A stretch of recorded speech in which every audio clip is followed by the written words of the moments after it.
I can't remember everything now. I'm getting too old.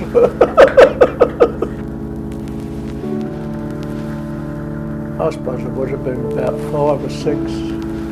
The lads around were much older than I was in those days. They used to make these go-karts, just a couple of planks of wood with 2 wheels on the front and 2 on the back, and a bit of string to guide it.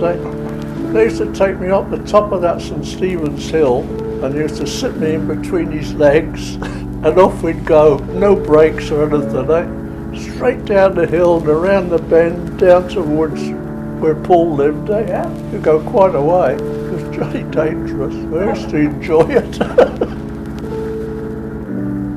I went to Vover to start with. After that I went to St Martin's School. Well, that was where we had to go early one morning when we were told we were going to have to evacuate.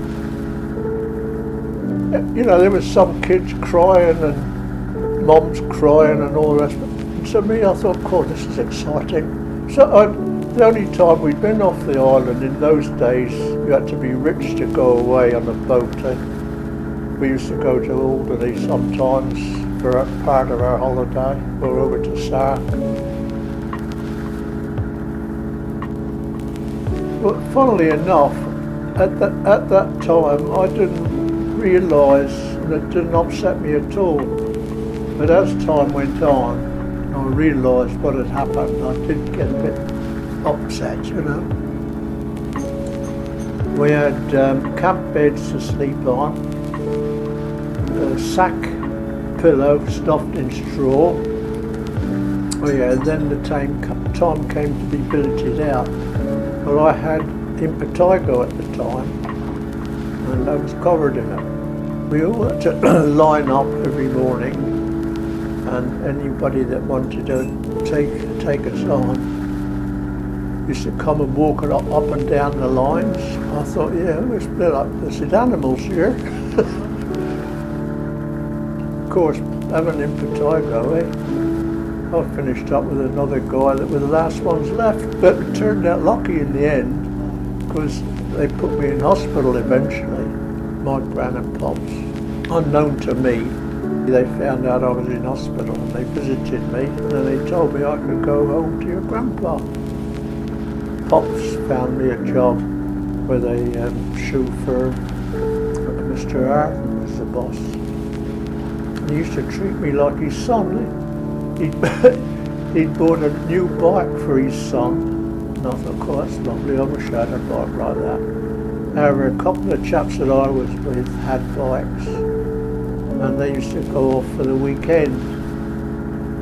And so I said to the boss, I said, any chance of borrowing your son's bike for the weekend, brand new one, eh? Afterwards he said, yeah, that's all right, Eric takes care of it.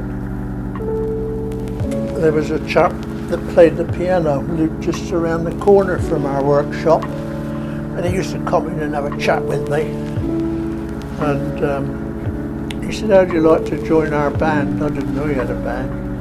How'd you like to join our band as a drummer? I said, I can't play the drums. He said, you'll soon learn if you come with us. And we used to go around to his house for practice. And there was only, what was it, a piano, clarinet, saxophone and me, one an accordion. I always remember that because he played one evening.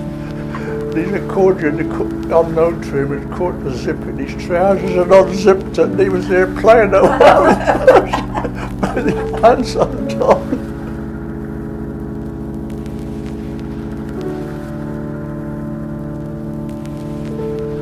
By that time it was the war was over.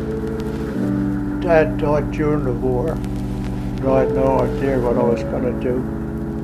I knew Mum was on her own, and I wanted to join the Navy, and it was like that, what am I going to do? I thought, no, I can't go in the Navy, I've got to go home to see if Mum's alright. I decided to come back after I'd given it a lot of thought, because I miss Guernsey and the crowd, you know, and the the sea and all that. But the day before I left to come back, I had my calling up papers. So that was another agonising decision to make. I screwed them up, threw them away, and I never heard anything since.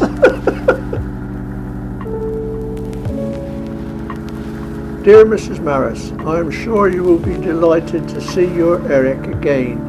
You will see a big difference in him. I must say I am very sorry indeed to lose him, as he has been a very good lad, always willing and a good pupil.